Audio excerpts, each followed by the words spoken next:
Generate कर रहे हैं और बोल रहे हैं इस बल्ब को कि देखो भाई इलेक्ट्रिसिटी पहुंचा कि नहीं पहुंचा। बल्ब बोलेगा कि हाँ पहुंच तो रहा है, बट यहाँ जो बल्ब है ना इंकैंडेसेंट लैंप, वो थोड़ा सा ग्लो ज्यादा नहीं कर रहा, थोड़ा थोड़ा ही ग्लो कर रहा है ना, जिसको डीम लाइट बोलते हैं हम लोग कई बार, है ना। तो यहाँ से इन्होंने आवाज लगाई होगी, ऐसा सिचुएशन बना लेते हैं कहानी के तौर पे, थोड़ा सा पढ़ने में मजा आएगा आपको। कि यहाँ से 120 वोल्ट पे इन्होंने जब इलेक्ट्रिसिटी जनरेट करके वहां पहुंचा कि बल्ब जला कि नहीं जला, तो बल्ब वाले एंड पे जो भाई साहब बैठे थे उन्होंने बताया यार जल तो रहा है बट थोड़ा सा डीम लाइट है। तो टेक्निकली डीम लाइट का मतलब क्या होता है, जब हमारे और आपके घरों में इलेक्ट्रिसिटी का वोल्टेज कम हो जाता है ना, बहुत लो वोल्टेज हो जाता है, तो जो इंकैंडेसेंट लैंप है सीएफएल और एलईडी में नहीं दिखेगा, बट जो पुराने टाइम के बल्ब आते थे ना उसमें दिखता था तो बहुत उसका ग्लो जो होता था बहुत कम हो जाता था। तो इसका मतलब टेक्निकली क्या हुआ होगा कि यहाँ पर देखो पावर सप्लाई हो रही है, यहाँ पे पावर सप्लाई हो रही है, बट वोल्टेज क्या है काफी कम है। तो अगर पावर में वोल्टेज कम है तो करंट बढ़ जाता है, अगर पावर ज्यादा बढ़ा रहा होगा तो power equal to V into I, तो पावर में अगर वोल्टेज की कमी है तो करंट बढ़ाना पड़ेगा, और जैसे ही करंट बढ़ेगा तो जो पावर लॉस है वो क्या होता है I स्क्वायर R लॉस। तो अगर 2 गुना आपने करंट बढ़ाया तो 4 गुना क्या होगा, पावर लॉस हो जाएगा। इसका मतलब बहुत ज्यादा पावर लॉस, तो ये डिस्ट्रीब्यूशन जो वायर है इसी में हो गया, और साथ में वोल्टेज भी काफी ह्यूज वोल्टेज ड्रॉप हो रहा है, ह्यूज ड्रॉप, किसका वोल्टेज का ह्यूज ड्रॉप हो रहा है, जिसकी वजह से बल्ब वाले एंड तक उतना सफिशिएंट वोल्टेज नहीं पहुंच पा रहा है। तो फिर इन्होंने क्या किया, थॉमस एडिसन भाई साहब ने काम करते हैं यार, बल्ब लेके तो तुम है ना बहुत दूर बैठे हो, थोड़ा सा पास में आओ। इस बल्ब वाले कंज्यूमर को क्या बोला, डाटा फटकारा कि यार बहुत दूर बैठे हो तुम, थोड़ा सा पास में आ जाओ, पास में रहोगे तो थोड़ा सा ये हमारा लॉस भी कम होगा, ड्रॉप भी कम होगा।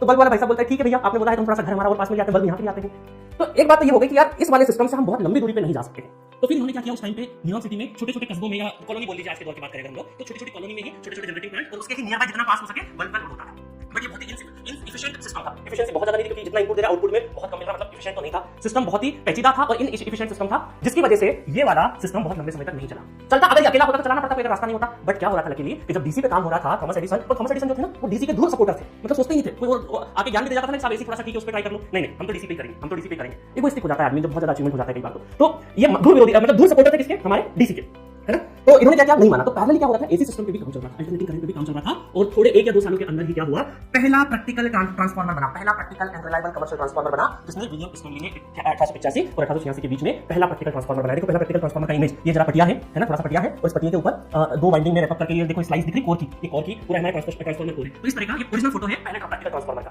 तो अब ट्रांसफार्मर बनाने से क्या हुआ, देखो क्या हो रहा था, ट्रांसफार्मर बनाने से ये हुआ कि आप जनरेटिंग वोल्टेज और यहाँ पे जो यूटिलिटी एंड है उनमें वोल्टेज का डिफरेंशिएशन रख सकते हो, क्योंकि ट्रांसफार्मर एक ऐसा डिवाइस है जो वोल्टेज को अप डाउन कर सकता है। मतलब आप जनरेटिंग कोई से भी वोल्टेज पे करो, ट्रांसमिट कोई से भी वोल्टेज पे करो, और हर एक इक्विपमेंट है, ये तो बल्ब भी है। अब सोचो बल्ब के अलावा भी डिफरेंट लोड होंगे, डिफरेंट हमारे इक्विपमेंट होंगे, उनका एक पर्टिकुलर वोल्टेज होगा, ऑपरेटिंग वोल्टेज होगा। तो आप जिस वोल्टेज पे चलाना चाहो उस वोल्टेज पे आप चला सकते हो with the help of transformer. और इस ट्रांसफार्मर ने पूरी काया पलट कर दी पूरे ट्रांसमिशन